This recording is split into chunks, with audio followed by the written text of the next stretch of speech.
রংপুরের লালবাগে জমে উঠেছে দেশের উত্তরাঞ্চলের সবচেয়ে বড় পশুর হাট। বিভিন্ন অঞ্চল থেকে খামারি আর ব্যবসায়ীরা পশু নিয়ে আসছেন, তবে দাম নিয়ে ক্রেতা বিক্রেতাদের পাল্টাপাল্টি বক্তব্য রয়েছে।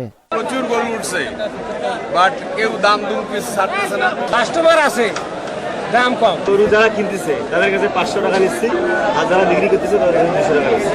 এদিকে ক্রেতা বিক্রেতারা নির্ধারিত হারের চেয়ে বেশি হাসিল আদায়ের অভিযোগ করলেও অস্বীকার করেছেন ইজারাদাররা। আর অভিযোগ পেলে ব্যবস্থা নেওয়ার কথা জানিয়েছে পুলিশ।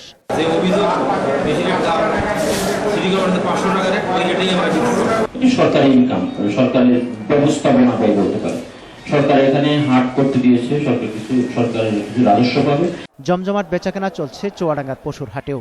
এ অঞ্চলে বিখ্যাত ব্ল্যাক বেঙ্গল বা কালো জাতের ছাগলের চাহিদা বেশি, দামও বেশ চড়া। চাহিদা বেশি থাকলেও উৎপন্ন ছাগল দুইটি, তেমন বাজার হিসাবে তুলনামূলক হয়নি, তেমন একটু বেশি আছে। 5-6 থেকে 40,000 টাকা পর্যন্ত ছাগল বিক্রি আছে।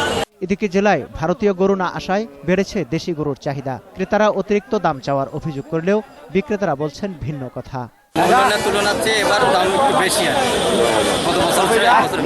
পর্যাপ্ত সংখ্যায় দেশীয় গরু আসছে গাইবান্ধার 34টি পশুর হাটে, তবে দাম নিয়ে বিক্রেতারা সন্তুষ্ট হতে না পারলেও ক্রেতাদের অভিযোগ বেশি দাম চাওয়া হচ্ছে।